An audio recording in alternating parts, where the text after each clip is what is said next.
Welcome on into the Wolverine.com podcast. Clayton Safey here with Chris Ballas and Anthony Broom, who is already in the great state of Maryland for this weekend's game, Michigan against the Terps, in the penultimate regular season game. I've been waiting all year to use that word before they play Ohio State next weekend.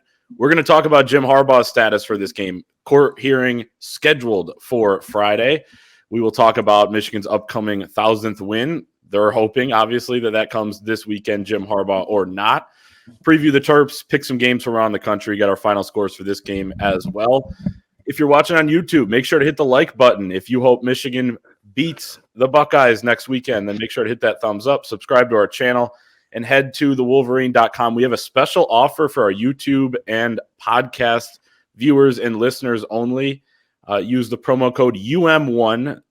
Just how it sounds, UM1, to get 2 months of premium access over at thewolverine.com for just $1. So make sure to take advantage of that. That is for you guys especially. So thank you for everybody who has joined us, because a lot of good feedback there over the recent weeks over on the Wolverine. Gentlemen, how are we doing today? I'm starting to look like Rick Pitino. That's how I'm doing. So that should tell you everything you need to know, fellas. I'm eating McDonald's just about every other day, or maybe every day. I had abs about 6 or 7 weeks ago. Now it's flabs, as Chris Stapleton would say. So life is great. Life is grand, covering a scandal. Well, first off, hello from room 718. I'm here a day early to kind of break it in, and I'm not there before you guys come in. Yeah, it is. It has felt like a quieter week, but the way I said it on the huge show the other day. I've told a few friends, it kind of just feels like the calm before the next storm, right? We were waiting for a reprieve, and Chris, obviously, there's been no let up for you in terms of your phone going off and things like that. But when you take a step back, take a deep breath, there is another football game to play this weekend. It's a game that Michigan should win, and win, I would think, handily, but obviously, a lot still going on with a number of fronts, but good to be back. Ready for you guys to join me this time tomorrow. Yeah, and I think Anthony's planning on at least going to the Bengals-Ravens game tonight. John Harbaugh, potentially. He got his ticket on Game Time, but he may sell it if he doesn't have time to go, he said. And then, secondly, if anyone out there has a recommendation for a nice seafood or steakhouse in the Baltimore area-ish, around there for tomorrow night, we are looking. So hit us up in the comments or wherever with those recommendations. So excited to get that going. Excited to get back on the road for another weekend, last road trip for the regular season. Let's talk about Jim Harbaugh's status. Obviously, that court case, a hearing for the temporary restraining order scheduled for Friday at 9 in the morning, I believe, and at the Washtenaw County Court, Circuit Court in downtown Ann Arbor. Chris, what should we expect as we sit here at 2:13 p.m. on Thursday afternoon? Yeah, I put up an article this afternoon. There was hope that there could be a settlement. Maybe Jim Harbaugh misses Maryland and back for Ohio State. He would have had to agree to that anyway, right? And there's no guarantee that he would, because there's nothing linking him to the NCAA investigation over Connor Stallions right now at this point. So he is, reluctant, I would imagine, to say, hey, okay, well, what happened to due process and everything else. But after a development last night, and Michigan has become aware of some more information that could be pertinent to this whole thing, I don't think that's going to be an option. I think this is probably going to go to tomorrow, most likely. And if it doesn't, then it just means that Michigan accepts the 3-game settlement for Jim Harbaugh. So I think those are the two options on the table right now. And then, see what happens after tomorrow. So, there's, as we've said all along, this is not going to be something that's a linear case. It's going to be an up and down thing, a roller coaster. And as you guys know, because I've talked to you guys about just before we came on here about the latest, investigations are investigations, and as evidence leaks out, then you act upon it. So, everybody always hopes, this is the last drip, this is the last drip, this is the last drip, but it never usually works out that way, especially in an expedited investigation in which they are interviewing people now. And we do know for a fact some of the people that they have interviewed. So I think there are reports out there that no, Michigan hasn't interviewed any players. That's absolutely not true. In fact, we know of a couple in particular by name, and they aren't going to say the names. This isn't about the kids. They're saying, hey, nobody's blaming these guys for anything. They just want to play football. So that's where we are as of 1:30, fellas. I kind of hope it goes to court tomorrow because I still think Jim Harbaugh's got a due process case, right? And but who knows, man? We'll see what happens.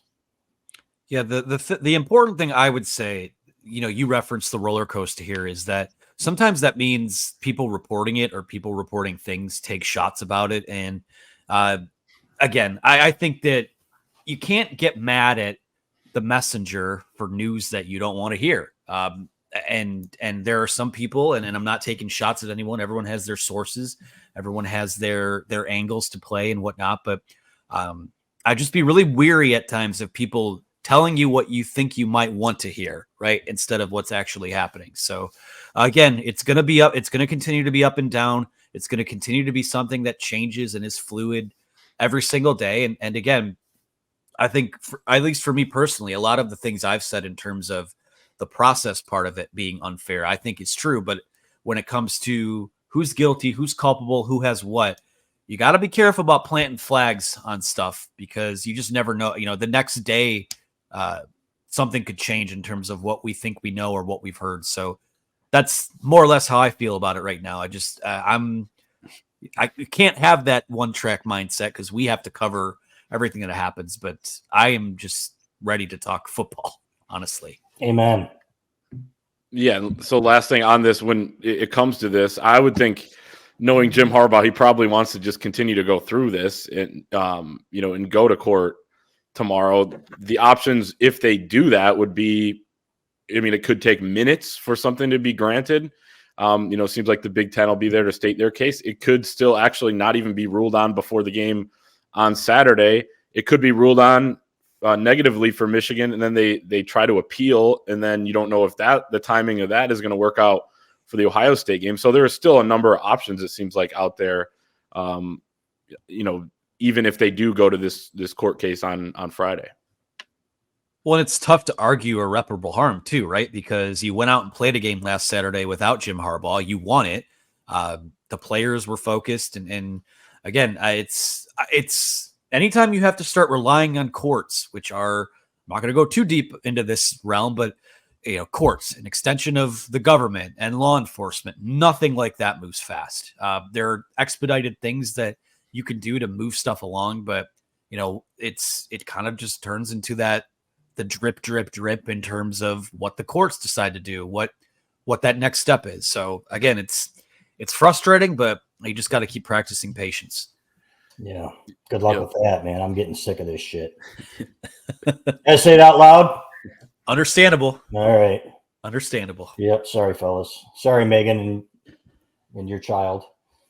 So, all right. That's our producer, by the way. All right. Let's move on, fellas. What do we got? Let's talk about Prize Picks, our fantastic sponsor who we've been playing daily fantasy with all season long, all last season as well. Football season is winding down, regular season heating up with rivalry week next weekend, and there's no better way to enjoy the games than by playing daily fantasy with Prize Picks. You pick 2 to 6 players and predict if they will go more or less than their Prize Picks projection. You can win up to 25 times your money on any entry. All first-time users that deposit and use the promo code Wolverine will receive a 100% instant deposit match up to $100. So if you deposit $100, Prize Picks will give you $100. If you deposit $50, Prize Picks will give you $50. We made our picks this week, as always. I got a couple in the NFL game tonight that AB will allegedly be attending, thanks to Game Time, our other sponsor. But I got Lamar Jackson against this Cincinnati Bengals defense that has Dax Hill, that has DJ Turner playing really good football for him. I got him going less than 225.5 passing yards for the game and less than 112.5 first half passing yards. So it's a Lamar Jackson special. Kind of probably rooting for the Ravens, but I think the Michigan guys in the back end for Cincinnati will get the job done. I'm going the opposite way here. I think they're going to come out angry after losing to the crappy Browns. I think Lamar Jackson is going to have more than 226.5 passing yards tonight. Hopefully the weather is good. I haven't checked it. If the weather is good. If not, then I have the right to change my pick before game time, just to be clear. Another one of our great sponsors, by the way, Game Time. And then I have Joe Burrow going less than 259.5 passing yards tonight. I think that Ravens defense and Mike McDonald are going to be pissed off. Mike McDonald, especially with the goings on in Ann Arbor. Yeah, well, here's your weather report from sunny Baltimore. As we podcast now, it is 67 and clear. This evening, it's going to be in the mid-50s and clear. So good fall football weather on the way. I'm sticking with Lamar Jackson as well. More than 226.5 passing yards. Again, hey, if I came all the way out here, I want to at least make sure I see a Harbaugh coach this weekend. So that's the objective for the potential trip later on tonight. And then for my second pick, I have Joe Milton, former Michigan quarterback, going less than 210.5 passing yards against Georgia. I think that the Bulldogs are going to absolutely steamroll the Vols, and Joe Milton has a pretty terrible day because of it. So that's download the Prize Picks app or go to prizepicks.com.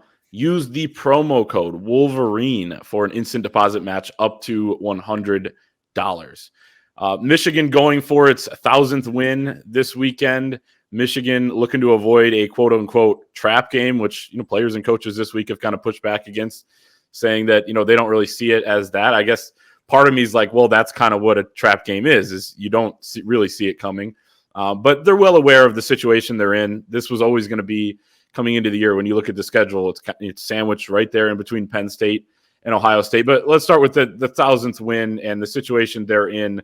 Obviously would be a huge milestone, probably, planning, memorabilia and gear and all that sorts of stuff for if they're able to get it done. But it would be quite the feat to get 1,000 wins before any other college football program. And Michigan's going to do that, whether it's this weekend or next, because number 2, 962 is Alabama. Texas and Notre Dame tied at 945. So Michigan's still kind of extending its lead. The last few years have been big for the all-time win count. Yeah, it's been helpful, right? And it'd be nice if they could close this thing out and go to 15-0, and Jim Harbaugh gets his tattoo on his ass. Yeah. And we didn't say where he was going to get it, but Well, I just assumed, So I think it'd be great, So I agree. Regardless, yeah, and I think that I think the good news is that we've seen that this team can rally without Jim Harbaugh, right? If it comes to that. So Sharon Moore did one hell of a job coaching these guys against Penn State. Was emotional, got some crap for it, which is a joke.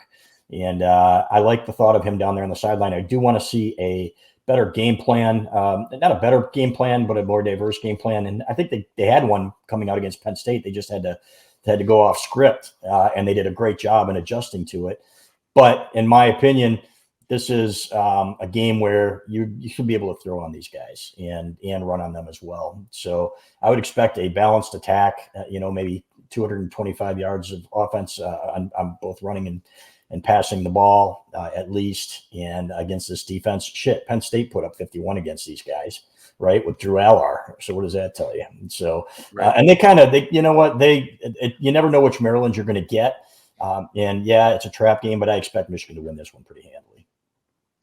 Yeah, to me, it's not a trap game. It's a tune-up game. I mean, this is one where, regardless of what happens with Jim Harbaugh, whoever's coaching this team Saturday, this team, because it is bigger than one guy, has to play Ohio State next week. And all of their goals are still in front of them. I think, if anything, last week's game took a lot of that off the coaches and put the spotlight on the team. This is still a good football team because it has great players, it has great coaches. We've talked about all that. So when you look at how this Maryland team, again, Clayton has made this point several times on here, where Maryland's a team where I think if you have to play them in September, you're probably going to, you're going to be in for a bit of a scare. But something that we've seen routinely with this program under Mike Locksley is that they are not about that life when it's time to step up and play big boy football against the class of the Big Ten East. So for Michigan this week, I think offensively, it just starts with, you want to keep that momentum up from running the ball last week. But also you have to last week was weird enough where you have to sort of reestablish that you do have a passing game that can be feared as well, which I thought last week was just more of a unique circumstance. A lot of people came out of that game thinking, oh, well, gosh, they can't throw the ball. That's going to hurt their chances down the stretch. No, we've seen it, We had 9 games of tape before that showed that they can move the ball through the air.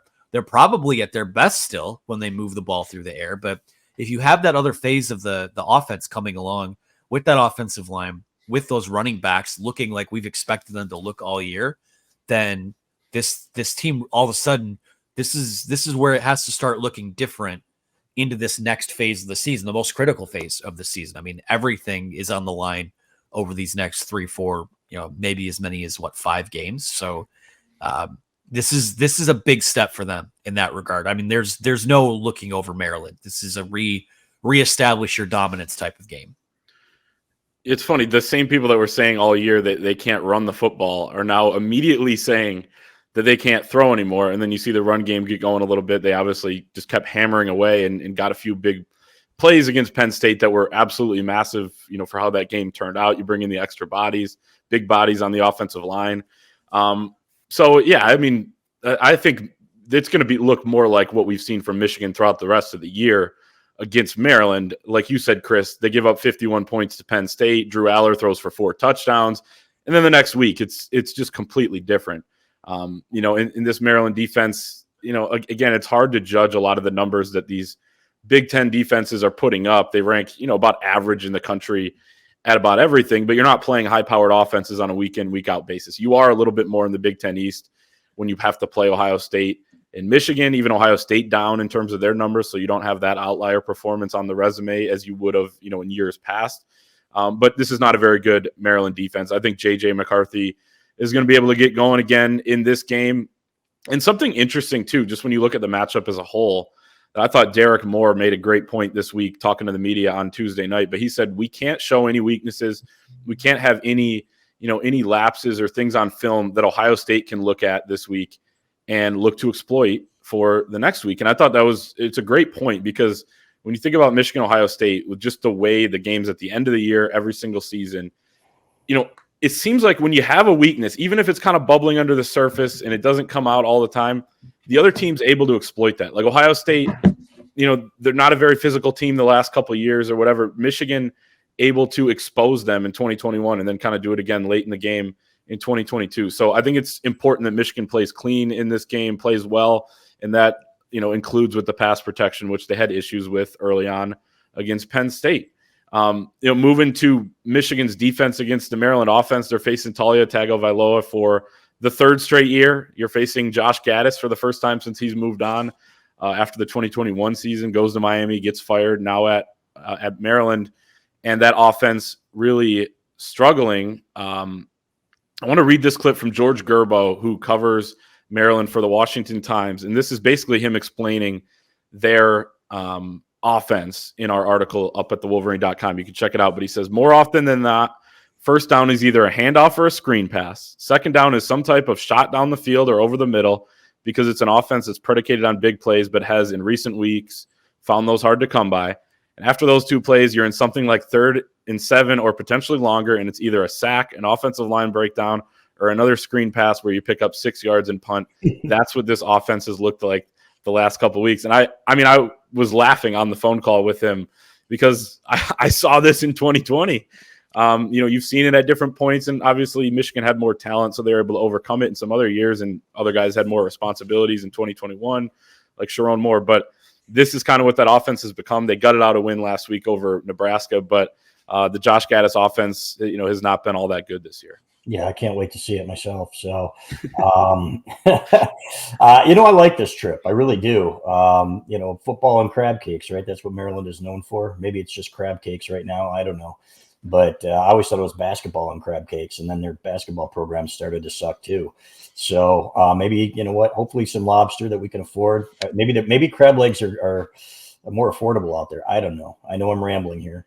But I'm looking forward to having dinner with you guys, number one. Number two, Maryland is such an enigma, guys, because, you see the first half against Ohio State, and you're like, man, they're in this game, and they're in that game for, 3 quarters or something like that, and playing them tough. But it seems like when they're out of it late in the year, it can go either way. They've played Ohio State tough a few times, And down the stretch, as a trap game for Michigan, you know that Michigan's not going to want to show everything here, but flat out, Michigan's just a better football team, and they rarely struggle with Maryland. I think last year was one of the exceptions, and that was the first game, Big Ten game of the year. So I expect Michigan to give Talia all he can handle. I think he's had turnovers in each of his last 3 games, if I'm not mistaken. And he is prone to that. I think he had 2 picks against Michigan last year. I don't see them running the ball on Michigan. So if he's got to beat them and they're struggling to move the ball with the big play and they got to use the entire field to get there, I don't see that happening.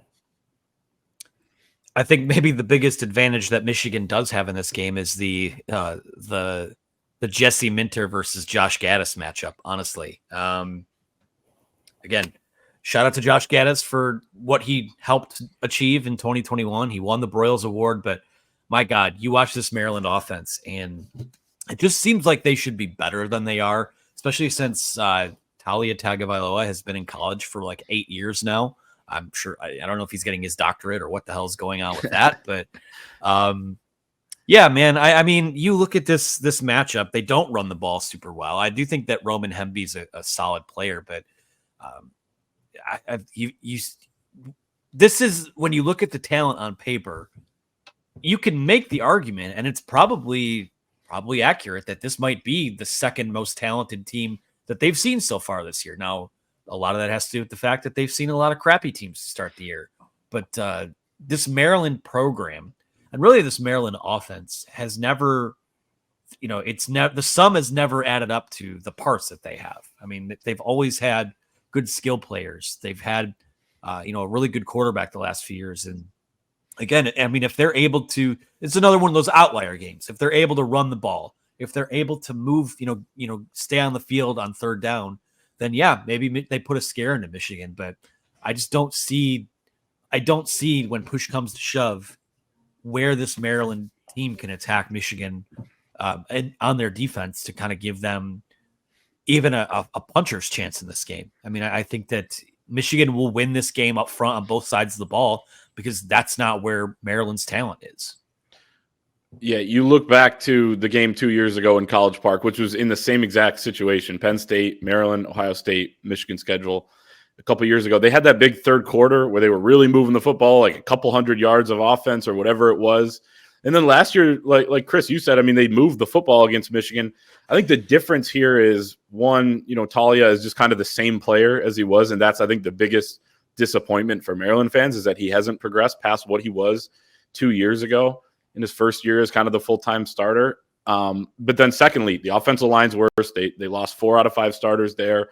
The wide receiving core isn't as good as it was before. The running backs are all back from a year ago, but not producing as well, due in part to the offensive line and, potentially whatever they're doing schematically offensively with those guys. So it just doesn't feel like they have as much there, but I'm always a little, worried, not worried, but you got to have a little bit of concern sometimes when a team does have a gunslinger at quarterback, some pretty good skill position players, a defense that gets takeaways. They have a lot of, forced turnovers and interceptions, but, I think Michigan should be able to, do kind of whatever they want. And then the last thing with the Michigan defense, Chris Jenkins, according to Mike Elston, we kept hearing he's banged up, he's not maybe practicing as much, and, his snap counts have gone down a little bit. He was playing through a high ankle sprain. I don't know how bad it was exactly, but high ankle sprain is very tough to play through, and you wouldn't have really known for sure it was that. Maybe you thought it was like something just nagging him, but a high ankle sprain, he said he should be back to fully healthy this week, and we should see the Chris Jenkins, not only him moving around the same way, but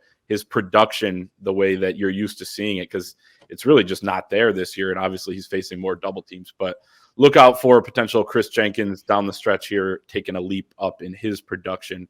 Let's get our predictions for this game. But before we do, we want to talk about our friends over at Bird Dogs.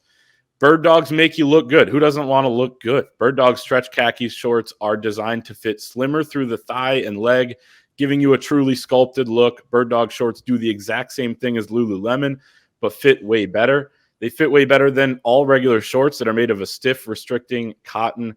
Bird Dogs fixed this issue by inventing cloud knit fabric that looks just like khaki but stretches so you get a way slimmer fit without having to sacrifice movement. Bird Dogs uses anti-stink, sweat, wicking fabric that keeps you cool and dry all day long. It's supposed to be 70 over in Baltimore area tomorrow, so maybe I'll wear my Bird Dogs around. Go to birddogs.com/Wolverine or enter the promo code Wolverine for a free Hydro Flask style tumbler with your order. That's birddogs.com/Wolverine or promo code Wolverine for a free Hydro Flask style tumbler. You won't want to take your Bird Dogs off. That we can promise you. I can promise you I'm going to be wearing mine tomorrow. Our predictions offensively, who's going to stand out for this Michigan offense? None of us picked JJ last week, even though we didn't think they were going to run 32 straight times. I'm going to pick him this week. It's the low-hanging fruit, which apparently is my nickname at this point. But I just think that they're going to get back on track with a more balanced offense. It's going to look like it has the panic. Sure, maybe in that game, it's like, okay, they cannot protect against Chop Robinson at all. Maybe it was warranted, but I don't think it was warranted as much in the big picture, and I think the quarterback is going to get back on track.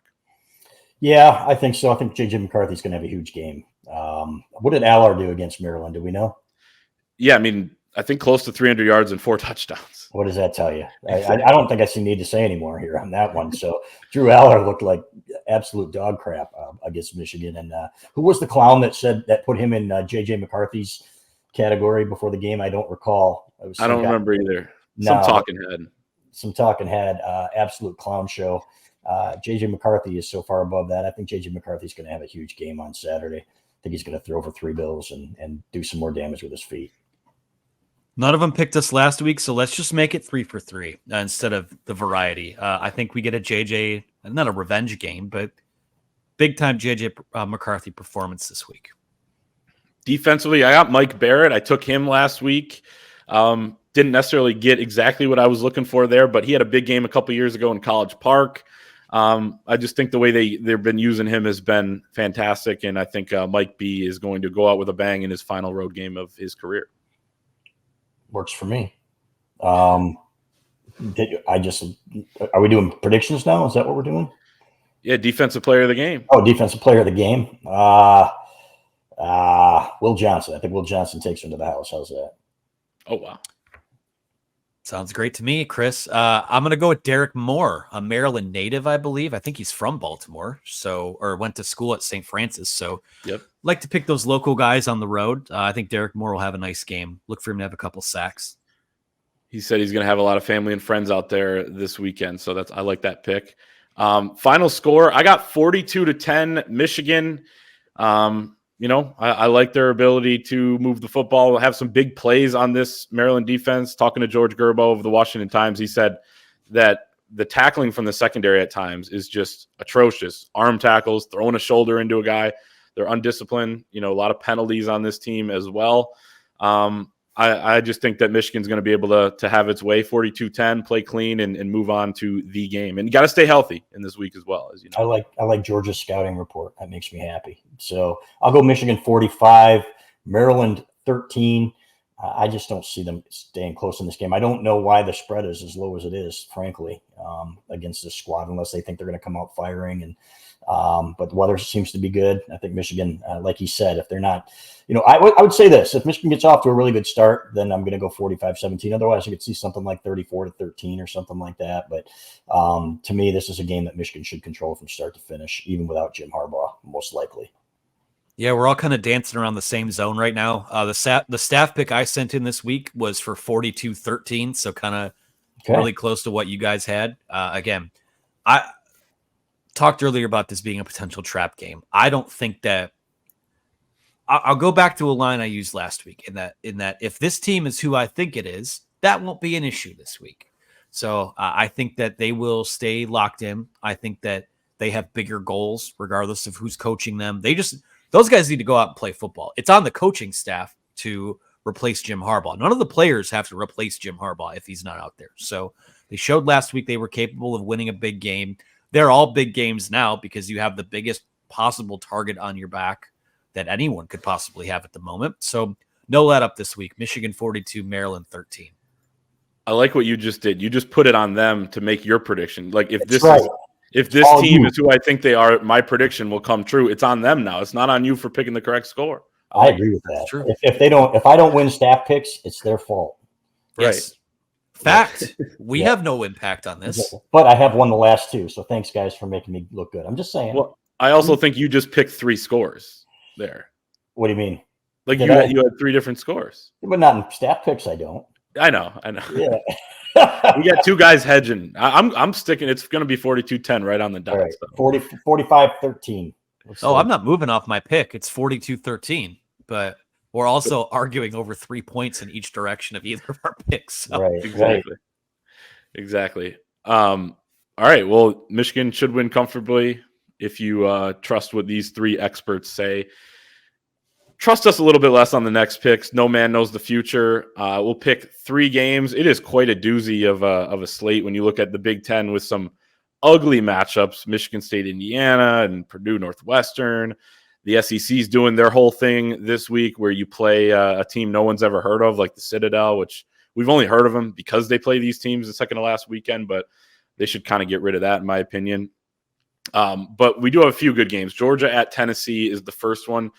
Tennessee is a 10-point underdog at home. Over-under is 58.5. Tennessee coming off of an embarrassing blowout loss against Missouri. I think their season's done. They're going to slide, and Georgia's going to continue to rise and easily cover this number. Frankly, I was surprised it was at 10, and it wasn't bigger. Yeah, Georgia's going to kick the living hell out of them. Joe Milton's probably going to throw 2 or 3 picks. That's my pick. Same. Georgia's going to roll, and I'll be looking forward to the SEC honks that have been criticizing Michigan's schedule all year, also criticizing this late November slate of games as well. Yeah, which won't happen. Where's Heather Dinich? Hiding? Where is she? She's telling everybody what they want her to say. It's true. It's true. My opinion. That's just my opinion. Next game is not necessarily a great matchup, but we got to keep an eye over on Ohio State. Minnesota at the Buckeyes, 27.5-point favorites at home, over under 50. This is a big number, but they are at home. I'm gonna go with Minnesota to stay inside of it. And I think people have a couple questions as Ohio State comes north next week. I think the Buckeyes roll these guys. I mean, you just gave up 49 points to Purdue, right? Didn't they just give up 49 points to Purdue, Minnesota? Sounds right, yeah. 49-30. Are you kidding me? Yeah, I like Ohio State to cover. I'll go with Ohio State, but I'm not confident in it. I could see them getting a similar kind of bar fight scare that Michigan got in this week last year, but also that Illinois team that gave Michigan a scare was much better, and it took Blake Corum being out of the game for that to happen. But I'll go with Ohio State, but I don't know that they'll look super sharp doing it. Yeah, Michigan, 17-point favorite last year over Illinois. Comes down to a Jake Moody field goal. Absolutely crazy. Obviously, the Corum injury was huge. Last game, Washington at Oregon State. Oregon State a 2.5-point favorite, over under 61.5. Team of destiny. Oregon State last year in the Pac-2. They are going to win. They're going to play Oregon in the Pac-12 championship. I like Washington here. I like Washington by actually 10 points. I'm going to go with Oregon State. But man, oh man, there's something about Washington. They're much better than TCU was last year, in my opinion. But they have this kind of TCU thing about them where they just keep getting themselves out of BS late in the game to secure a win. So I'll go with Oregon State, but wouldn't be surprised if Washington pulls a fast one again. There you have it. That is our show for this week. We are off to College Park tomorrow. On Friday, Anthony already in the area. So make sure to say hi if you see us out there. As always, follow our coverage over at thewolverine.com. Special offer for all of our podcast listeners and viewers. Promo code UM1 gets you 2 months of premium access for just $1. And we will see everybody next time.